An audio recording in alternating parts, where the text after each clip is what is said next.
Guys, magandang tanghali. Welcome to my vlog.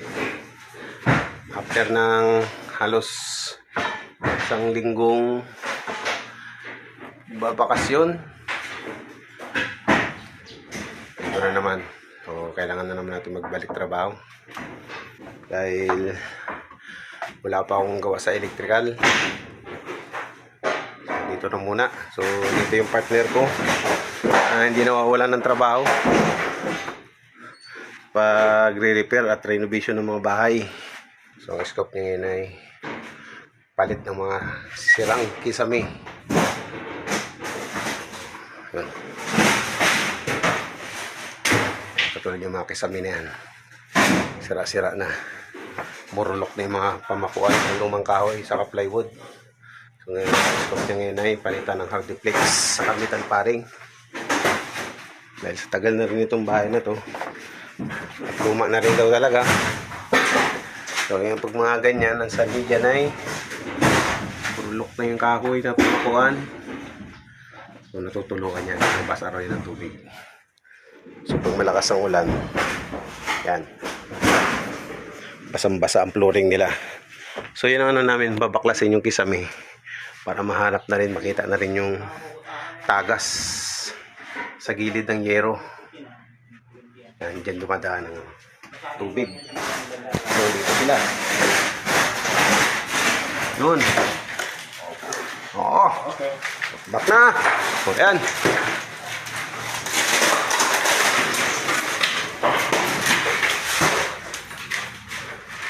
Ingat lang doon sa electrical. Warakin mo na yan. Yan. Papalitan naman yung palitan yung.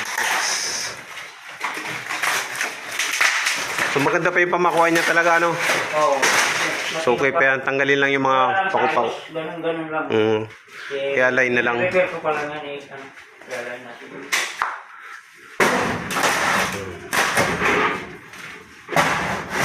Lubak. Ganun lang. Baklas pala ng kisame. So, dami na rin to. Dami na rin. Itong isang kwarto na to. Eh, pagkabaklas namin, yun nga, kailangan muna namin hanapin yung nilulusutan ng tubig pag malakas ang ulan. Pag maulan, so importante yon. Bago tayo mag-ayos ng ceiling, ayusin muna yung tulo, yung mga tagas sa mga gilid ng wall, para hindi naman masayang yung mga pinagpalit natin na bagong pisang. So hardiplex, ano na yung papalit namin dyan? Hardiplex. Dating plywood, hardiplex na. Pinakamaganda na yan. Saka metal paring. Pinakamabilis i-layout. Talagang gamit na rin talaga siya kahit saan. Pang mga pang commercial, residential. So metal paring na halos ang ginagamit sa pagsisiling. Saka hardiplex. So yung mga plywood kasi mabilis, ano yan, katulad yan, nagagatak, lulutong. Yan. So yun,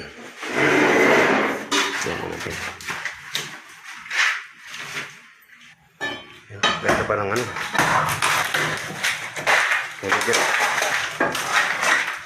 hindi nadaanan yung gilid, tumod dyan, dumadaan yung tubig kung malakas ang ulan. Kaya madalas ang bubulok yung mga pamakuan. So laki rin itong bahay na to. Ang katulad ng baklas na yung plywood dito sa nila, gilid, sa canopy. So malaki yung bahay, may 2 kwarto sa taas. Hindi ganun nangyayari sa mga plywood pag matagal na. Bilis na rin masira.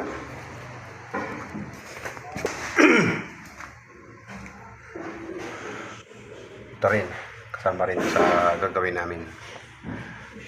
Dito, baklas na yung kisame sa pinakakusina. Baklas ceiling fan. Pinagsama na yung ceiling fan saka yung ilaw. Balik na lang natin dyan ilaw.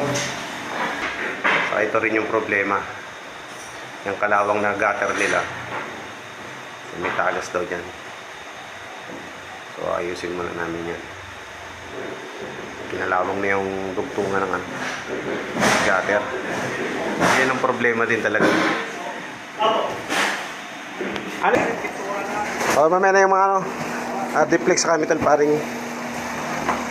So yung mga maliliit, yung mga maliliit dineliver na. Naiwan pa lang yung hard duplex saka metal paring. Oh, yan. So may mga may pinauna ng deliver. Mga panggamit pang pintura. So mamahal na guys ang mga materyales ngayon. Kaya hindi na biro magpagawa ng bahay. Paayos. Yan. Wood glue, stick well. Yan mga kailangan namin yan. Clip. Clip ng telparing. Yan. Yan. Mga screw. Gamit niya sa screw sa Hardiplex. Pang primer, pintura. Ayan. Tulong ruler, pang primer. So ito yung sinasabi kong bulkasil na pag namin din yung tagas. Yayariin namin kayong tagas kayo. Yung sanin ng pagkasira ng kisame. Gasa. So gamit ito sa para sa dugtungan ng Hardiplex.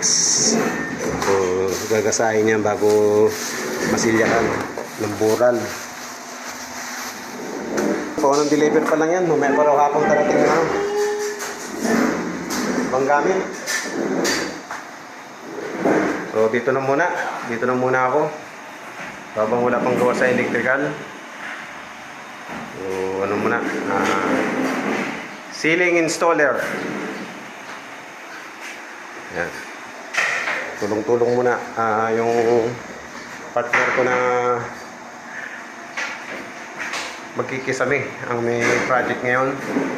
So sinama niya lang ako kasi habang wala pa akong gawa sa electrical, ganoon lang naman.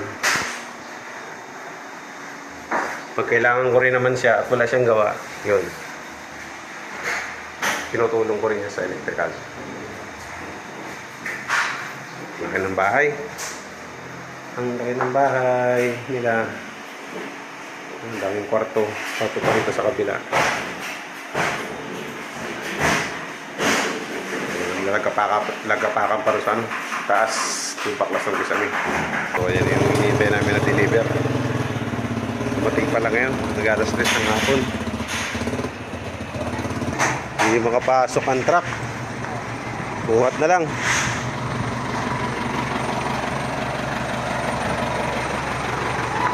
Hardiplex. Gamitan pa rin pintura.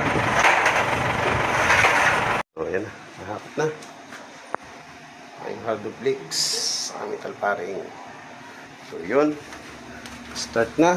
So mangyayari dahil okay pa naman yung ibang pamakuan. So yung mga sira katulad dito, may parting sira na talaga. Papalitan lang namin ng metal paring. Ganyan ang mangyayari dyan.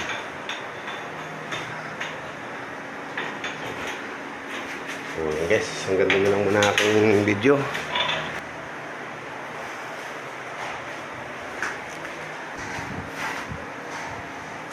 So yun guys, bye-bye na muna. Bye-bye.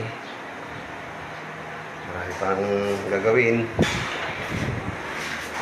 Yan naman ang update sa aming pagpapalit ng mga sirang kisame.